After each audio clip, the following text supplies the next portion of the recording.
നമ്മൾ ഇന്ന് കൂരിക്കറിയാണ് കേട്ടോ ഉണ്ടാക്കാൻ പോകുന്നത്. വെളുത്തേക്കെണ്ണ എന്താ സാധാരണ. അതിൽ ഞാൻ സവാള, ഇഞ്ചി, വെളുത്തുള്ളി, പച്ചമുളക്, തക്കാളി കേട്ടോ. ഇനി നമുക്ക് മുളക് പൊടിയൊക്കെ ഇടാം കേട്ടോ. നമ്മുടെ സവാളയൊക്കൊന്നും വഴറ്റി വന്നിട്ടുണ്ട്. ഞാൻ ഉപ്പിടുന്നുണ്ട്. ഇതാണ് ഞാൻ എടുത്തിരിക്കുന്ന മുളക് പൊടി. കാശ്മീരി സാധാരണ മുളക് പൊടി, കുറച്ച് മഞ്ഞൾപ്പൊടി, അല്ലെങ്കിൽ കറിയുടെ നിറം പോകും കേട്ടോ. നമ്മുടെ മുളക് പൊടിയൊക്കെ മുരിഞ്ഞ് ഞാൻ കുറച്ച് പുളി എടുത്തിട്ടുണ്ട്, അതും ഇടുന്നുണ്ട്.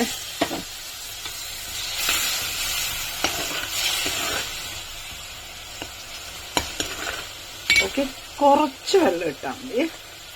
അത്യാവശ്യം വേണ്ടി വന്നാൽ മാത്രം നമുക്ക് പിന്നെ ഇടാം. ഓക്കെ, കൂരിക്കുള്ള ചാറ് തിളച്ച് വന്നു.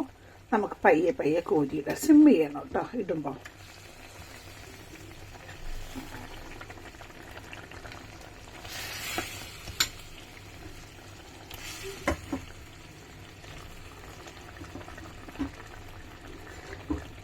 ഈ ചാറൊക്കെ മതി കേട്ടോ. ആദ്യം നിങ്ങളത് ശ്രദ്ധിക്കുക കേട്ടോ.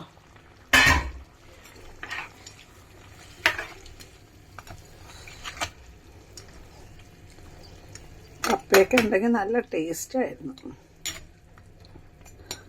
ചാറ് പോരെന്നൊന്നും പറയരുത്, ചാറ് വരും കേട്ടോ.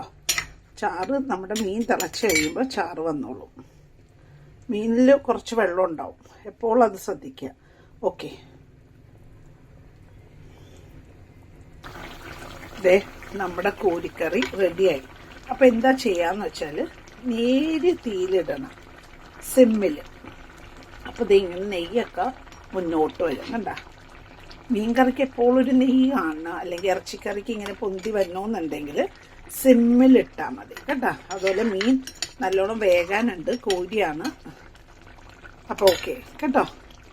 ഇതാണ് എൻ്റെ ഇന്നത്തെ കോരിക്കറി. Okay, thank you. അതേപോലെ അതിനോടൊപ്പം ഞാൻ ചപ്പാത്തി ചുട്ട് കഴിഞ്ഞു കേട്ടോ.